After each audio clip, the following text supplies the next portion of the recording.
नवाबीन अवध के दौर से चली आ रही प्रथा और पहली मुहर्रम को उठने वाली शाही मोम की ज़री का जुलूस अब इस साल भी हर साल की तरह पहली तारीख मुहर्रम की जो होगी उसमें उठाया जाएगा और वो ताज़िए वो ज़री अब लगभग बनकर पूरी तरह से तैयार हो चुकी हैं।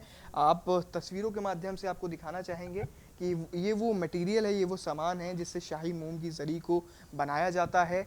185 साल पुरानी ये शाही ज़री की परंपरा है जो हर साल नई बनती है और हर साल उठती है। लखनऊ के बड़े इमामबाड़े से लेकर के छोटे इमामबाड़े तक ये जुलूस निकाला जाता है जिसमें शाही मोम की ज़री देखने को मिलती है और ये पूरी मोम की ज़री बनाई जाती है।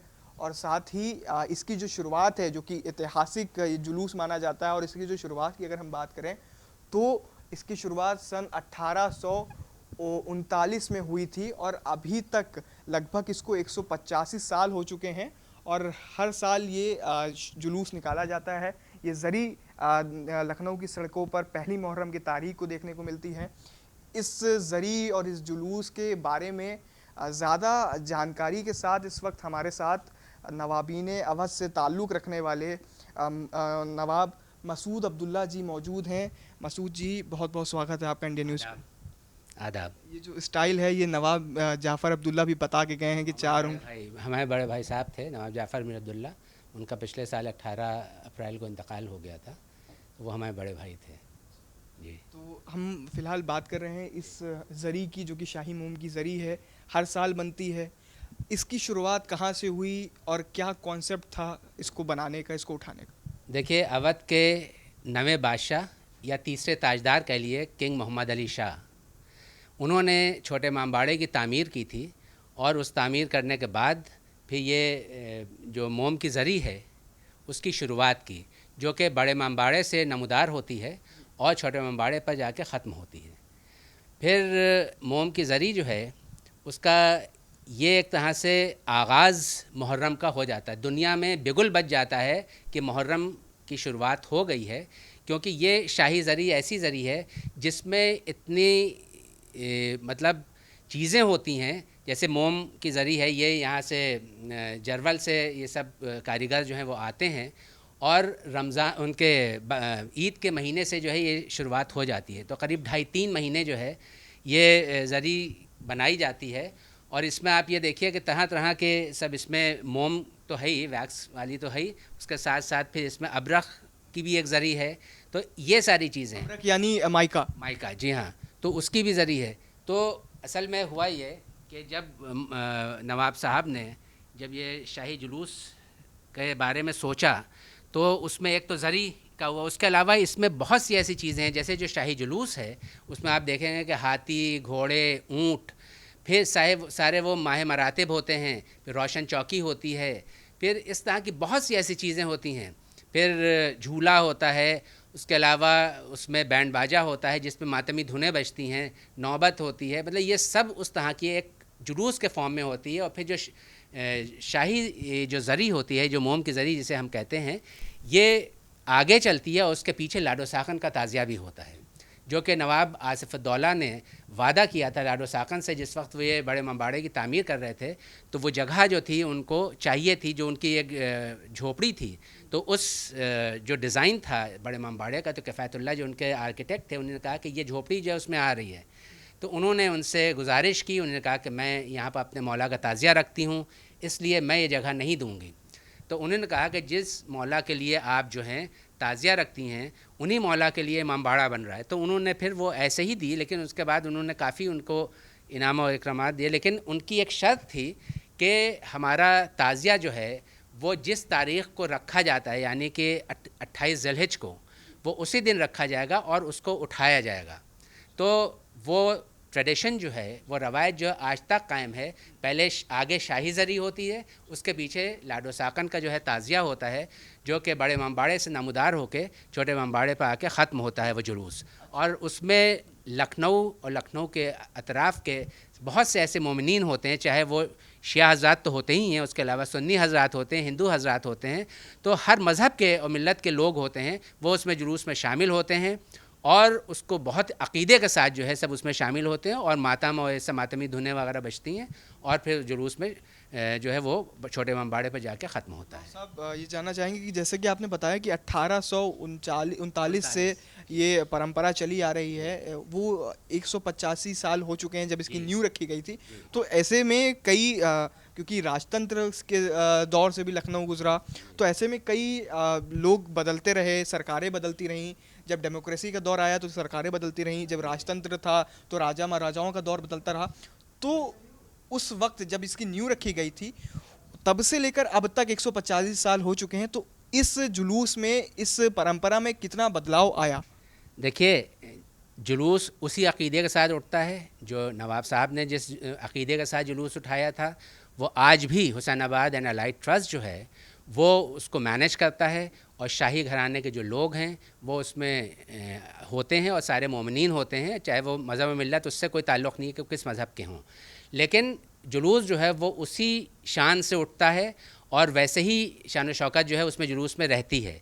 हाँ, वक्त के साथ साथ, महंगाई के साथ साथ थोड़े से उसमें चेंजेस ज़रूर आए हैं।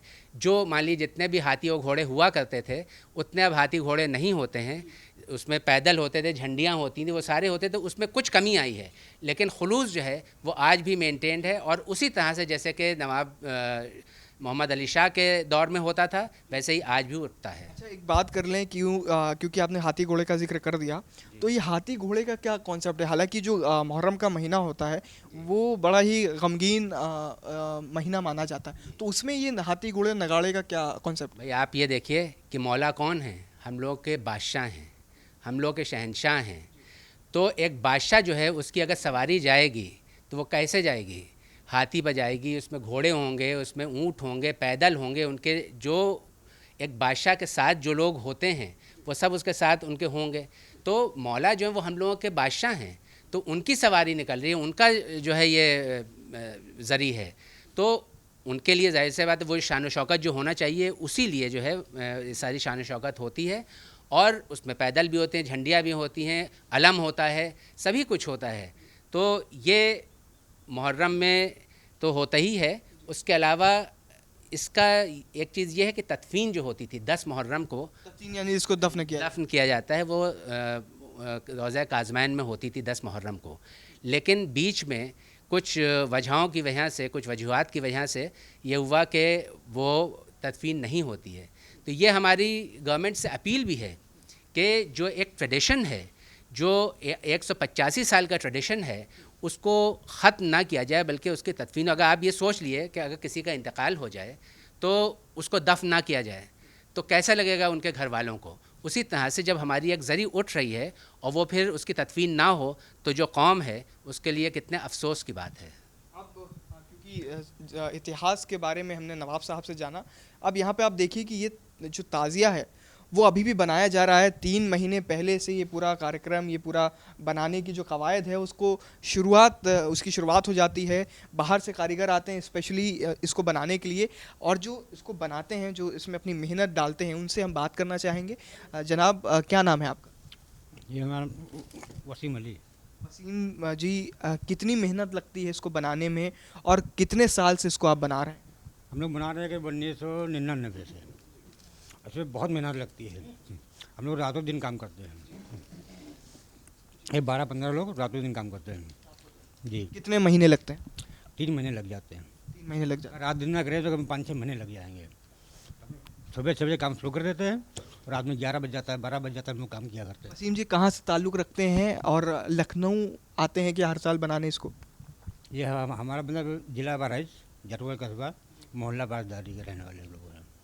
तो हर साल आते हैं बनाने? जी, हम लोग हर साल आते हैं। कितनी, मतलब क्या क्या उपकरण, मतलब क्या क्या चीज़ें इसमें लगती हैं इसको बनाने में?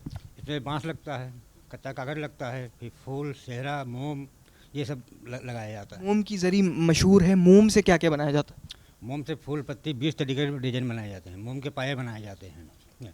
जो अभी काम चल रहा है, अभी देखिए सेटिंग हो रही है, ये सब फिट किया जा रहा है। वज़न की बात करें तो कितने लोग इसको उठाने में लगते हैं, और वज़न लगभग आपके अंदाजे, क्योंकि एक्यूरेट तो नहीं मालूम होगा, लेकिन आपके अंदाजे से बात करें तो वज़न कितना होता हो? करीब करीब 20 कुंटल वजन होगा। 20 कुंटल जी एक ज़री का? जी। इस पर डबल छतरी, मोम वाले पर डबल छतरी होती है। उसको उठाने के लिए कितने लोग लगते हैं? 20 आदमी और आपका पेशा क्या है? क्या आप मतलब ताज़िए ही बनाते हैं? क्योंकि ताज़िए तो मुहर्रम में बनते हैं और आप मुहर्रम में भी यहाँ आ जाते हैं बनाने, तो इसके अलावा आप क्या करते हैं? क्या पेशा है? इसका हम मकान का काम करते हैं।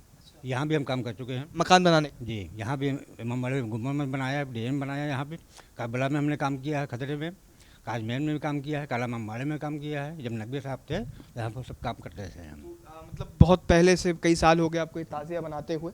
तो ये वसीम जी थे जो मतलब कई सालों से इस ताज़िए को बना रहे हैं, और इसी के साथ अंदर चलेंगे जहाँ पर ये मोम बन रही है, जो कि मशहूर है, जिस नाम से, जिस चीज़ से ये ताज़िए मशहूर हैं, वो चीज़ यहाँ पर आपको देखने को मिलेगी।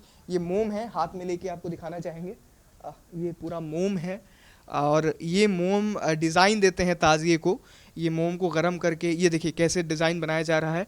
इनसे हम पूछेंगे, जनाब क्या नाम है? इस्लामुद्दीन। इस्लाम जी, कैसे ये डिज़ाइन आप किस चीज़ का डिज़ाइन दे रहे हैं? ये डिज़ाइन जो है इसका ट्यूब का जो है डिज़ाइन करते हैं, उसी से काट के निकालते हैं। मछली है और जो है मतलब फूल, कई फूलें हैं, कई डिज़ाइन में चांद तारे हैं। तो ये मोम से पूरा ये मोम बन रहा है? जी, मोम का ही बन रहा है।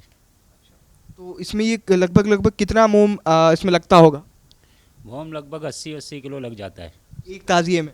जी, कितना वक्त लगता है, कितनी मेहनत लगती है? टाइम तो बहुत जाता है, दिन रात हम लोग काम करते हैं, जब कर पाते हैं पूरा। जी। तो जब उठते हुए देखते हैं तो कैसा लगता है कि मतलब इतने महीनों की मेहनत है, और आपकी मेहनत को देखने के लिए दूर दूर से लोग आते हैं, आसपास के ज़िलों से लोग आते हैं, और लखनऊ की आज़ादारी मशहूर है। 185 साल पुराने ताज़िए में आप अपनी भूमिका निभा रहे हैं, कैसा लगता है ये जानकर? ये जानकर बहुत अच्छा लगता है हमको। जी। तो बिल्कुल ये इस्लाम थे जो कि मोम का काम कर रहे हैं इस ताज़िए में, और यहीं पीछे वो ताज़िया है जो कि उठाया जाता है एक मुहर्रम के दिन। बड़े इमाम बाड़े से छोटे इमाम बाड़े तक ये पूरा जुलूस निकलता है, ढोल नगाड़ों के साथ इस पूरे जुलूस का एहतमाम किया जाता है। और क्योंकि शिया समुदाय का एक बहुत बड़ा एक त्यौहार है मुहर्रम का, और इसको सिर्फ शिया समुदाय बल्कि हर समुदाय मनाता है, इंसानियत का पैगाम लेकर इमाम हुसैन आते हैं, और इसी के चलते लखनऊ की जो आज़ादारी है वो बहुत मशहूर है, और इस आज़ादारी को मशहूर इसी सब चीज़ों से, इन्हीं ऐतिहासिक जुलूसों से किया जाता है। तो अब जो इस साल 2024 की जो मुहर्रम की तारीख है, वो पहली मुहर्रम 7 जुलाई को पड़ने वाली है, और 7 जुलाई के दिन ये ताज़िए आपको लखनऊ की सड़कों पर दिखाई देंगे।